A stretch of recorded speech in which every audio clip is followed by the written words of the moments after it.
I want to be honest with you guys. So I've had the script here for, I want to say about a year. And I'll be very honest to say that whenever I wrote the script, I wanted to make it into a format that's like very, what's the word I'm looking for? You know, very informative and professionally informative. But I'm starting to change around a lot of things with my channel. So I'm still going to read from the script, but I'm actually going to paraphrase a lot of it. So today we're going to be talking about redlining. Now, for those of you guys who don't know what redlining is, well, learn what it is actually. Redlining is actually a practice where banks, the federal government, homeowners associations all participated in to keep people of color in certain neighborhoods. Now, that's a very broad term and a very broad way of putting it, but you're going to understand a little bit more as I'm explaining it. Of course, like, subscribe, and support the Patreon. And without further ado, I'm going to explain to you what redlining is, and I'm going to do that as my dog sighs in the background. To understanding what redlining is and how we got here, I'm going to start back in the 1800s. So, 1865 was the day that the last troops were sent to Texas to free the slaves, and, well, Texas. It was actually June 19th of 1865. It's actually known as Juneteenth today. Now, why am I starting around this time period? Because 1863 is when the war ended, and 1865 is when all the formerly enslaved people were freed. Around this time is actually known as Reconstruction of the South. So basically, the North went down, they go fix the South. That's pretty much it. They sent troops down, they made sure that things were going well, they made sure that cities were being rebuilt, they made sure that black people who just wanted freedom, having their rights and freedoms, still instilled. So this kind of all ended shortly after, and to be honest with you, it didn't really last that long. It was just the troops were down there, and then I believe the president was Zachary Taylor. He was like, "Yeah, we're done," and basically pulled the troops out, and Reconstruction pretty much ended. And it's kind of wild because around this time, reparations were actually a thing. Yes, it's something that we still should be talking about today. And another thing that actually was happening is that a lot of black people, free black people, were getting in the government. Another thing that also happened in this time period was the creation of the Ku Klux Klan. So Nathan Bedford Forrest, which I ironically still have a statue of him. I don't know why. I believe it's in, I want to say, cell phone, so it doesn't bother the shots. I want to say in Virginia, but he was actually the first Grand Wizard of the Ku Klux Klan. Now, around this time, they were going around terrorizing black people. They were kind of just basically just running amok. So the federal government actually labeled them as a terrorist organization and forced them to disband and put them in jail and stuff like that. And it's kind of funny because it's not like that today. But as this was going on, and this stuff was happening, a lot of formerly enslaved people leaving the were leaving the South. Now, obviously, I'm telling this story because this is coming out during Black History Month, and due to a crazy memo that I hope was photoshopped, apparently Black History Month is not important to teach anymore. I disagree.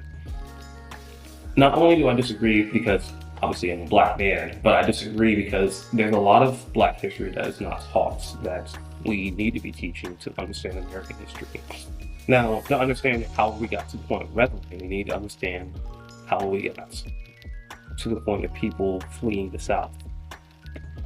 So around this time, the Industrial Revolution was honestly kicking off too. Like cities like Cleveland, Pittsburgh, Detroit, Chicago were all becoming these mass hubs and these big places where you could find work.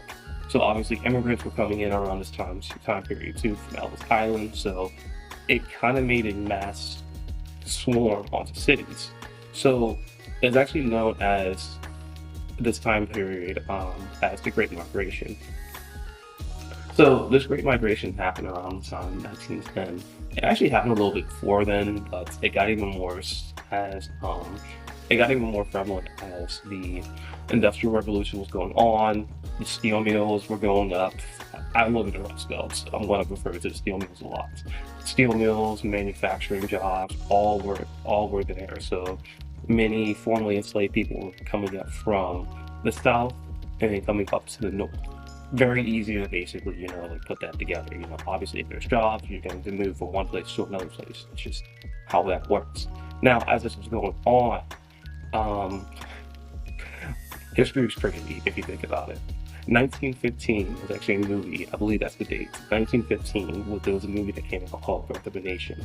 Now, Birth of a Nation was the movie basically demonizing black men. It's kind of crazy to actually watch. Not even watch. People think that basically the Ku Klux Klan came back because of that, but they gave this idea of like this savior type of it's us against them. History really does repeat itself. It's us against them. It's this white knight savior type of mentality, and that is actually what's led to a lot of resentment from people of the North. Yeah, not just happening. People of the North, people of the Midwest, towards people of color. So as this was going on, a lot of cities were obviously being planned out. They're being expanded. This industry that we have is growing. So like, we need people to fill these voids. As this was going, people were basically being placed in different neighborhoods and stuff like that. It's crazy because one of my hometowns, because I have multiple, actually was broken up into plans. So there was a steel mill called Jones and Laughlin Steel, or J&L Steel if you're from the area, and it was set in the city called Alpha. And as they were breaking down the city, they were like, breaking up the city, they were putting people into these different spots. And that were like suited for them. So like they'd put Polish people in one place, they'd put Croatian people in another place, they would put they would have been Slovakian people in one place. Not Slovakians, Slavic. I should know that. Slavic village. Uh, but they were putting so many people in these different places, and they actually broke it up into what is known as the plan system. Now, that's a lot less strenuous than what I'm going to get into, but it's kind of on the money. So, what I basically explained was de facto segregation. When they built these neighborhoods, basically, they had the intention that these people were going to want to live with each other by de facto, cultural norms, religion, language. A lot of people who came over from, like Europe and stuff, they spoke a similar language. Even if you think about it, like, reading and writing was something that was still new to black people at the time. So if you're around someone who could, you can communicate with, you would want to live there. So that's called de facto segregation. So de facto segregation is basically wanting to live with a person to be segregated from a different group, so you can live around a group that is similar to your own. That happened quite a bit around that time. But that's actually not where redlining actually is. It's not a thing of de facto segregation. So the opposite of de facto segregation is de jure segregation. It's basically systemically putting people into different places and not intermixing races. Now, around these time periods, they didn't want to mix races, which obviously we hear the birth of a nation and a lot of the racial tensions that was going on in the 1920s and stuff like the 1900s to begin with. You kind of get the idea. Now, personally speaking, I believe that if they were just mixed races to begin with, we probably wouldn't have a lot of these problems, but who's to say?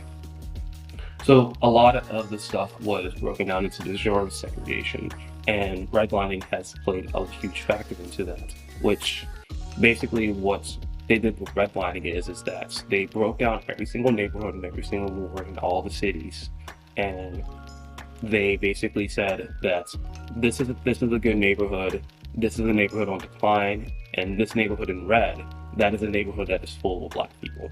And I wish I was joking.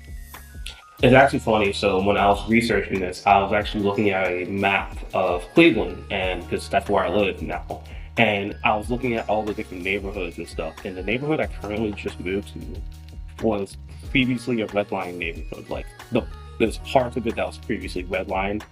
I actually live in the part that was yellow, so it was more on the decline. And it's actually the neighborhood I live in is called Ohio City. It's actually one of the best neighborhoods in the city now because it's been gentrified from hell and back. But obviously, that's just kind of what happens. So, as this stuff was going on from like obviously the 20s, the 30s, the 40s, and 50s, the federal government did play a role in this. And this actually brings me to my favorite president, but I do hate him for this. So, 1920s, the 1929 stock market crash, and it actually sent the country into the Great Depression after a time of prosperity, which is kind of ironic because this is also the same time of prohibition, and a lot of people were drinking a lot of legal alcohol. And alcohol used to be basically the fuel for the federal government when it came to budget and stuff, but say la vie. Anyways, so the Great Depression happened, and the Republican president at the time, Herbert Hoover, didn't really do anything to actually help the Depression. He kind of just let it go. History really does repeat itself, huh? So, in that next election, the person who ran for president won by a complete landslide, and his name was Franklin Delano Roosevelt. Now, FDR, honestly, from his policies, is one of my favorite presidents because he completely had his own about America. You know, people were down bad. They were living in shacks, they were living in shanty towns, they were in bread lines. So FDR was just like, look, this is what we gotta do to get everything ramped up. We gotta invest in the American people. So stuff like, Social Security checks and the Social Security safety net began this what started around this time period.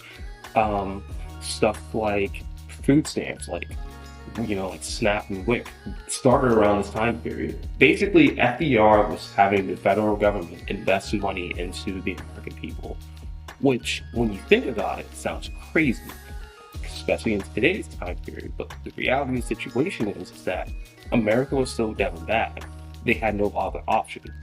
They had no other option but to turn to socialism.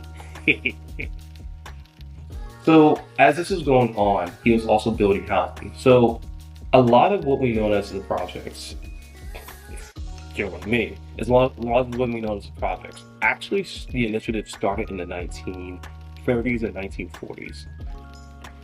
So the Department of Housing and Urban Development, or HUD, was actually started around this time, and it started to build these houses to get people into houses. Again, you gotta remember this is the Great Depression. People were literally living on the streets. People were literally living in shanty shacks. So, in order to fix that problem, what they had to do was they had to put people into houses. So, they didn't have the infrastructure at the time. They had to build the infrastructure at the time. Now, this is where I start to not like FDR. When a lot of these houses were being built, they were being built in a lot of these different neighborhoods, and they were building them in neighborhoods of decline. Now, there's a lot of language that exclusively excluded Black people and actually, as it was known as Oriental people, as we know today as Asian people, Asian Americans, from these housing in these predominantly white neighborhoods. So, also around this time, the Roosevelt administration actually made what is known as today as the FHA loan. So it's known as the Federal Housing Administration Loan. And this actually helped people buy homes. And this actually helped people, buy property. Now, this is important because this is where redlining really came into its fruition. Whenever you basically got this money from the federal government, realtors were instructed by the realtor companies to say, hey, this is a good area to live. This is an up and coming area to live. This area is on decline, and this area is full of Black people. Now, I'm saying it again so you get the idea that this is what happened. Now, in theory, Black people could get the same loan, but the requirements were a lot harder and stricter, and a lot of times loan officers who were doing the loans would just basically just throw the paperwork into the trash.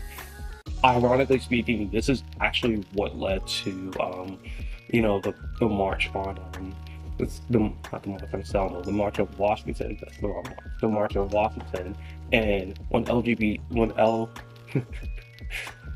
Lyndon Baines Johnson, LBJ, LBJ signed that signed the Civil Rights into law. That's essentially what was a part of the Civil Rights Act, actually. Now, obviously, there's a lot more that was in the Civil Rights Act, but that's something that history doesn't tell us that that's part of it too. Yeah, black people didn't really have the right to own their own house, and the ones that did, weren't allowed to basically live in neighborhoods that weren't, black. And the minute they moved in, there was a burning cross in the front yard, and if they moved into a neighborhood that wasn't black. So yeah, that actually happened. But of course, with the advent of these loans and after World War II, after we had the Allied victory in World War II, a lot of people had a lot of money. The GI Bills were getting flown in, you could get an FHA loan very easily, and land was very cheap outside of the city. Not to mention, our old buddy Henry Ford was actually making the Model T and other cars, and other car companies have caught up to the style that Henry Ford was making by the 1950s. So, buying a personal automobile was very easy. With the buying of these cars, it actually led to what is known as white flights. So basically, people who had money and prosperity that were not of the melanin race were leaving the cities to buy these really cheap, affordable houses in the suburbs, which, side note, I was actually talking to another content creator, and they put these up extremely, extremely fast. But these houses were put up like that. So they're buying these houses up in the suburbs, and they're leaving the city. That is known as white flights. As this was happening, a lot of those neighborhoods were going into decline, and a lot of those neighborhoods, those houses weren't kept up on, that they were lived in, and a lot of these neighborhoods, well, went into extreme decline, and today that's kind of where we have the problem. So this is known as blight. Whenever you leave a situation and, well, whenever you're leaving a city and basically it's kind of in shambles, like there's a lot of desolation, there's a lot of abandoned buildings. Think of like some of the pictures of South Detroit. Basically, that's blight. There's actually I can actually take a lot of pictures here in Cleveland like that, and especially in East Cleveland. There's a lot of areas of blight. So when this stuff happened, obviously it left communities of colors, in a very desperate situation. And to be very clear, to be very, very clear, formal neighborhoods that were prosperous and that are now economically declined in cities were neighborhoods of blight. So white people used to live in these neighborhoods, and white people with money used to live in these neighborhoods. They moved out to the suburbs, took their money with them, and then these neighborhoods were left in disrepair. So obviously, the reason why that this is a problem today is because a few reasons. Number one, property taxes. Now, it doesn't take a genius to honestly figure out that number one, property taxes are cheaper in the suburbs, so that's why people choose to live there. And number two, without that influx of property taxes, it's really hard for that community, that neighborhood, or even the city of that matter, to take care of a lot of the problems that's happening. Think your big three emergency services like police, fire, and EMS, kind of difficult to always basically take care of those areas if you're lacking in money, especially from the lack of not having property taxes there. Even if you think about like stuff that you don't even think about, like the infrastructure like roads, like if you drive a car, which as a melanated urbanist, I do not, but if you drive a car, the roads are not taken care of as much. And obviously living here in the Midwest and the West Belt, the roads are already going to be kind of shit. But it's going to be a lot worse in neighborhoods of blight than in neighborhoods that were predominantly of color that have low income status. Number two, a big reason why this is a problem is that owning a house generates generational wealth. So if you own a house, you're going to be able to accumulate a lot of wealth from having that house. That's just kind of how it is. Now, there's a lot of problems with the way that our system already is, and fixing that system does involve a lot of work. But whenever you own a house, you can actually generate wealth that way. If you don't own a house, you can't generate wealth. And in a lot of these areas, the people who own the houses or apartment buildings aren't people who live in the neighborhood, or they're basically, at this point, slumlords. And number three, and the reason that you guys probably haven't even thought of, but having mixed communities and mixed neighborhoods is actually a positive for that community. Think about it this way. You are let's say a lawyer, and you work at a law firm and you make a decent amount of money. You make about like 6 figures or whatever. And then you meet a person who, I don't know, let's just say they are like a mechanic. You have some problems with your car. Now you know someone in town to fix your car instead of taking it to the dealership. It's going to cost you a arm and a leg. That is kind of a small sample size of mixed communities, but that's kind of where it actually helps. So mixed communities of income actually help out the overall community status to begin with. And it's funny because I'm talking about income. Okay, so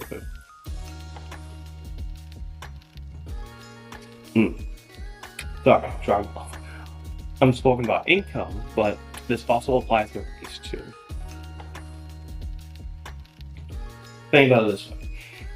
If you've grown up with nothing but white people your entire life, and you see a black person, but you hear nothing but bad things, gaslighting things from like family members or like people in the community or whatever, whatnot, your perception of black people is going to be shaped by that. And vice versa. If you were black and grown up with nothing but black people, and you've heard nothing but just these crazy things about white people, your perception is going to be warped by that. The best way of breaking that perception is to actually intermix. And I'm not saying intermix as in basically having a bunch of biracial babies. I'm saying intermix as in getting to know other races. Now, obviously, this is an ongoing problem, and what has been shown to a lot of the cities, their solution is gentrification, which that is another video for another time. I do not have time for gentrification. That's going to be like a long list of videos. So that just seems to be like basically this city's blanket, problems. Like, okay, well, let people buy this property value who may not belong to the neighborhood, but who want to move into the neighborhood, blah, blah, blah, yada, yada, yada, et cetera, et cetera. That's how we end up with Gordon Square, guys. Anyways, gentrification is not the complete answer. I mean, it does technically help because it does technically, get rid of some of the blight, but it doesn't fix the problem. The only thing gentrification does is just push people out who that's the only place they can afford to live. Which, ironically, they're pushing people out into the suburbs. It's happening in Cleveland, it's happening in Pittsburgh, it's happening in Miami. Hell, it's even happening in Philly. It doesn't really fix any of those problems. It just basically just pushes the problem to another side, and that's pretty much all it is. So, full disclosure, I don't have a real solution for this problem. I know you're waiting for this whole nuanced thing and he's saying like, oh, this is what we need to do, this is how we'll fix the problem. The reality of the situation is I don't. And the reason why I don't is because this problem is very complicated and complex. Systemically, we got into this problem by policies, by policies and by people putting a lot of red tape and bureaucracy in place for these policies. And the only way you can do that is by fixing those policies. Now, obviously, there has been some efforts in place to fix those policies, but the damage is pretty much already done. The only thing I can really think of would be for cities to have an economic development or a program where you can buy your house in certain neighborhoods.